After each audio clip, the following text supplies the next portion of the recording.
बड़े प्यार से कहना धन निरंकार जी। दृश्य काशी का पवित्र मणिकर्णिका और दशाश्वमेध घाट के बीच का एक शांत एकांत कोना। संध्या का समय है। सूर्य गंगा के जल पर सिंदूरी आभा बिखेर रहा है। पास में जलती चिताओं का धुआं उठ रहा है जो वैराग्य का भाव जगा रहा है। संत कबीर अपने करघे पर काम लगभग समाप्त कर चुके हैं और धागों को सहेज रहे हैं। कुछ ही दूरी पर संत रविदास अपनी कठौती और चर्म शोधन के औजारों के पास बैठे हैं। उनकी आंखें गंगा की अविरल धारा पर टिकी है। चेहरे पर एक गहरा चिंतन है। संत रविदास एक गहरी सांस लेते हुए, उनकी आवाज में विनम्रता और जिज्ञासा है। कबीर भाई, आज मन बड़ा व्याकुल है। इस ढलते सूरज को देख रहा हूं और उधर उस महाश्मशान में उठते धुएं को भी। एक ओर जीवन का उत्सव है, दूसरी ओर मृत्यु की सच्चाई। मन में बार बार यही प्रश्न उठता है, ये सब शुरू कहाँ से हुआ?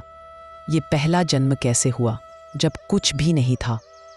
तब हम कहाँ थे और क्यों उस एक परमात्मा को ये संसार रचने की आवश्यकता पड़ी? संत कबीर करघे से उठकर रविदास के पास आकर बैठते हैं। उनके चेहरे पर एक शांत मुस्कान है। रविदास, तुम्हारा प्रश्न ही समाधि की पहली सीढ़ी है। जब तक यह प्रश्न नहीं उठता, जीव माया की निद्रा में सोया रहता है। तुमने जो पूछा वह कोई कहानी नहीं, बल्कि हमारे अस्तित्व का परम सत्य है। सुनो, उस समय की बात करो जब समय भी नहीं था। न ये सूरज था, न ये चांद, न ये गंगा, न ये काशी। था तो बस एक ही था, निराकार, निर्गुण, अनाम, अनंत, परम ब्रह्म परमात्मा। उसे कोई नाम नहीं दिया जा सकता, कोई रूप नहीं दिया जा सकता। वह बस था। संत रविदास, तो फिर भाई, यह इतना बड़ा पसारा, यह सृष्टि, यह हम और तुम, यह सब कैसे प्रकट हुआ? संत कबीर, उसी परम चेतना में एक स्फुरण हुआ, एक संकल्प जागा। वह संकल्प शब्दों में नहीं था, पर अगर उसे वाणी दे तो वह ऐसा था, एको अहम बहुश्याम प्रजायायेत। यह मैं अपनी कल्पना से नहीं कह रहा, यह हमारे तैत्तिरीय उपनिषद का महावाक्य है। इसका अर्थ है, मैं एक हूं, अनेक होकर प्रकट हो जाऊं। जैसे एक बीज में पूरा वृक्ष छिपा होता है, जैसे एक सोने से करोड़ों गहने बन सकते हैं, वैसे ही उस एक ने स्वयं को ही अनेक रूपों में अभिव्यक्त कर दिया। वही एक चेतना करोड़ों शरीरों में, करोड़ों जीवों में प्रतिबिंबित हो उठी। संत रविदास, आंखें बंद करके मानो उस दृश्य की कल्पना कर रहे हो। अद्भुत, अर्थात हर जीव उसी एक ब्रह्म का अंश है। संत कबीर, अंश भी कहना ठीक नहीं रविदास। अंश कहने से भेद का भाव आता है। कहना चाहिए हर जीव वही ब्रह्म है, बस एक सीमित रूप में। जैसे सागर की लहर सागर से अलग नहीं, सागर ही है। जैसे घड़े के भीतर का आकाश और बाहर का महाआकाश अलग नहीं, एक ही है। यह शरीर बस एक घड़े की तरह है। यही तो हमारे शास्त्र कहते हैं। छांदोग्य उपनिषद में ऋषि उद्दालक अपने पुत्र श्वेतकेतु को 9 बार समझाते हैं, तत्वम असि, वह जो परम सत्य है वह तुम ही हो।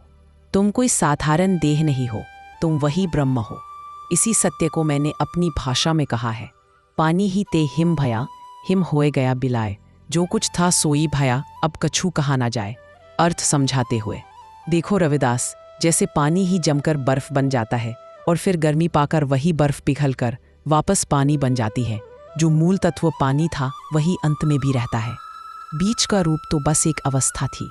वैसे ही वह ब्रह्म ही जीव बना और ज्ञान की अग्नि पाकर जब यह जीव भाव पिघलेगा तो वह वापस ब्रह्म ही हो जाएगा।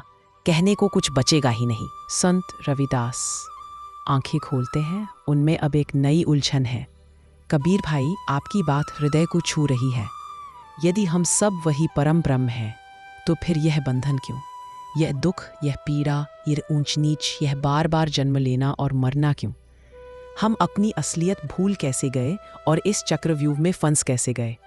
संत कबीर, 2 शब्दों में उत्तर है रविदास, विस्मृति और अहंकार। जब वह एक अनेक रूपों में प्रकट हुआ तो हर रूप अपनी समग्रता को भूल गया। उसने अपने आसपास की देह, मन और बुद्धि को ही अपना असली स्वरूप मान लिया। बस यही से मैं का जन्म हुआ। मैं कबीर जुलाहा, तुम रविदास चर्मकार। यह मेरा करघा, यह तुम्हारी कठौती। जैसे ही यह मैं और मेरा का भाव आया, कर्म का खाता खुल गया। संत रविदास, कर्म का खाता इसे थोड़ा और स्पष्ट करें भाई, कर्म हमें कैसे बांधते हैं। संत कबीर, जब जीव इस मैं के भाव से मैं करता हूँ कोई भी कर्म करता है तो उसका एक संस्कार या छाप उसके सूक्ष्म शरीर पर अंकित हो जाती है। अच्छे कर्म पुण्य एक सुनहरी जंजीर की तरह है और बुरे कर्म पाप एक लोहे की जंजीर की तरह है। दोनों ही जंजीरें। इन कर्मों के फल को भोगने के लिए जीव को बार बार शरीर धारण करना पड़ता है। पुण्य का फल भोगने के लिए स्वर्ग या किसी अच्छे कुल में जन्म, और पाप का फल भोगने के लिए नरक या पष्टकारी योनियों में जन्म। जब फल भोग लिए जाते हैं तो जीव वापस कर्म करने के लिए मृत्यु लोक में भेज दिया जाता है। यह चक्र अनंत काल तक चलता रहता है। यह मैं केवल अनुभव से नहीं, शास्त्रों के आधार पर कह रहा हूँ। श्रीमद् भगवद गीता के अध्याय 2 श्लोक 47 में भगवान स्पष्ट कहते हैं, कर्मण्य एवाधिकारस्ते माँ फलेषु कदाचन माँ कर्मफल हेतुर माँ ते संगो अस्त्व कर्मणि। तुम्हारा केवल कर्म करने में अधिकार है, उसके फलों में कभी नहीं। इसीलिए तुम कर्मों के फल का कारण मत बनो और न ही कर्म न करने में तुम्हारी आसक्ति हो। हम गलती यह करते हैं कि फल से जुड़ जाते हैं और यही जुड़ाव हमें बांध लेता है। संत रविदास गहरी पीड़ा के साथ, सत्यवचन भाई, यह मन ही तो है जो फलों की आशा में भटकता रहता है। यह मन ही है जो मान और अपमान में उलझा रहता है। जब तक यह मन है तब तक आशा है, तृष्णा है, और यही हमें भटकाती है। मैंने भी तो यही गाया है, मन ही पूजा, मन ही धूप, मन ही सेव सहज स्वरूप, मन ही मंदिर, मन ही देवा, मन की सेवा सफल देवा। यदि इस मन को बाहर की दुनिया से हटाकर भीतर के परमात्मा की ओर मोड़ दिया जाए तो यही मन पूजा बन जाता है, यही धूप दीप बन जाता है। इसी मन से उस सहज स्वरूप परमात्मा की सेवा की जा सकती है। जब तक मन बाहर है यह बंधन है, जब यह भीतर मुड़ जाए यही मुक्ति का द्वार है। संत कबीर, तो रविदास, अब तुम इस पूरे खेल को समझो। यह दुनिया उस परमात्मा की एक लीला है, एक नाटक। हम सब पात्र हैं, अपनी अपनी भूमिका निभा रहे हैं। समस्या यह है कि हम पात्र अपनी भूमिका को ही सच मान बैठे हैं और यह भूल गए हैं कि हम तो उस नाटक के निर्देशक परमात्मा के ही अंश हैं। इस नाटक से बाहर निकलने का, इस जन्म मरण के चक्र को तोड़ने का मार्ग है इस मैं रूपी कर्ता भाव का विसर्जन। संत रविदास, और इस मैं का विसर्जन कैसे हो कबीर भाई? मार्ग क्या है? क्या तपस्या, यज्ञ या तीर्थ यात्रा? संत कबीर, ये सब साधन हो सकते हैं पर साध्य नहीं। साध्य है आत्मज्ञान, और उस तक पहुंचने के लिए मोटे तौर पर 2 रास्ते संतों ने बताए हैं। एक है ज्ञान मार्ग, दूसरा है भक्ति मार्ग। ज्ञान मार्ग कहता है, विचार करो, बैठो और खोजो, मैं कौन हूँ? यह शरीर, यह तो अन्न का बना है, जल जाएगा या मिट्टी में मिल जाएगा। यह मन, यह तो विचारों का प्रवाह है, अभी कुछ है, क्षण भर में कुछ और। यह बुद्धि, यह भी तो उधार लिए ज्ञान का संग्रह है। जब तुम विचार की छुरी से एक एक करके सबको यह मैं नहीं, यह मैं नहीं, नेति नेति कर पे काटते जाओगे तो अंत में जो बचेगा, जिसे काटा नहीं जा सकता, वही तुम्हारी असलियत है, वह साक्षी आत्मा। यह मार्ग कठिन है, पर कठोपनिषद इसी की बात करता है। यमराज नचिकेता को समझाते हैं, आत्मानं रथिनं विद्धि शरीरं रथमेव तु बुद्धिं तु सारथिं विद्धि मनः प्रग्रहमेव च। अर्थात इस आत्मा को रथ का स्वामी रथी जानो, शरीर को रथ, बुद्धि को सारथी और मन को लगाम जानो। जिससे यह ज्ञान हो जाता है कि वह स्वामी है, सारथी या रथ नहीं, वह अपने परम धाम को प्राप्त होता है। संत रविदास, भक्ति भाव से हाथ जोड़कर, ज्ञान का मार्ग तो तलवार की धार पर चलने जैसा है। भाई, मुझ जैसे साधारण जन के लिए क्या कोई और सरल मार्ग भी है? संत कबीर, स्नेह से रविदास के कंधे पर हाथ रखकर, हाँ रविदास, बिल्कुल है। वही तो दूसरा और सबसे रसीला मार्ग है, भक्ति मार्ग। यह कहता है कि यदि तुम मैं को मिटा नहीं सकते तो इसे इतना बड़ा कर दो कि इसमें तू परमात्मा ही समा जाए, या फिर अपने मैं को पूरी तरह उस परमात्मा के चरणों में समर्पित कर दो। कहो, हे प्रभु, मैं कुछ नहीं, तू ही सब कुछ है, मैं करता नहीं, तू ही करवाने वाला है, मेरा कुछ नहीं, सब तेरा है। यह जीवन तेरा, यह मृत्यु तेरी।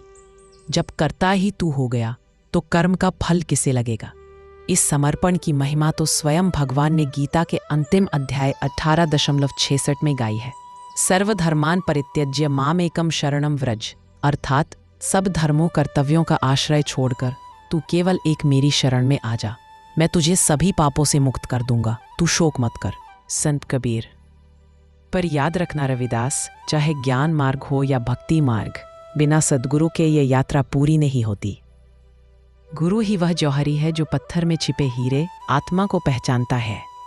गुरु गोविंद दो खड़े काके लागो पाए, बलिहारी गुरु आपने गोविंद दियो बताए। संत रविदास में प्रेम के आंसू लिए, पूरी तरह भक्ति में डूबकर। सत्य है, परम सत्य है, गुरु की कृपा और नाम का आसरा, बस यही मेरी पूंजी है। मैं तो बस इतना ही जानता हूँ कि उस मालिक का नाम जपते जपते, उसकी याद में रमते रमते, यह मन और यह मैं अपने आप ही गल जाते हैं, जैसे नमक पानी में गल जाता है। फिर न कोई जन्म न कोई मरण, बस उसका प्रेम है, उसका आनंद है। मैं तो हर कर्म में, अपने इस चर्म शोधन में भी उसी को देखता हूँ। प्रभु जी तुम चंदन हम पानी, जाकी अंग अंग बास समानी। प्रभु जी तुम घन बन हम मोरा, जैसे चितवत चंद चकोरा। प्रभु जी तुम दीपक हम बाती, जाकी ज्योति बरे दिन राती। इस चंदन और पानी के रहस्य को जानने और मैं कौन हूँ का उत्तर पाने के लिए तुम्हें एक सच्चे गुरु की आवश्यकता होगी, जो तुम्हें ब्रह्म ज्ञान देकर यह समझाए कि तुम ही ब्रह्म हो, तुम ही परमात्मा हो। यही ज्ञान तुम्हें इस मायाजाल से बाहर निकालेगा, लेकिन इस मैं का अहंकार फिर भी बना रहेगा। उसे मिटाने के लिए तुम्हें स्वयं साधना और भक्ति करनी होगी, नित्य अभ्यास से, विनम्रता से और अंतर की आंख खोलकर। यही मार्ग है पूर्ण मुक्ति का। अब दोनों संत मौन हो जाते हैं। सूर्य लगभग अस्त हो चुका है। दोनों संतों के चेहरे पर एक अलौकिक शांति और तृप्ति का भाव है, मानो उन्होंने शब्दों से परे उस परम सत्य का एक साथ अनुभव कर लिया हो। दोनों एक दूसरे को देखते हैं और मौन में ही एक गहरे सम्मान और प्रेम के साथ मुस्कुराते हैं।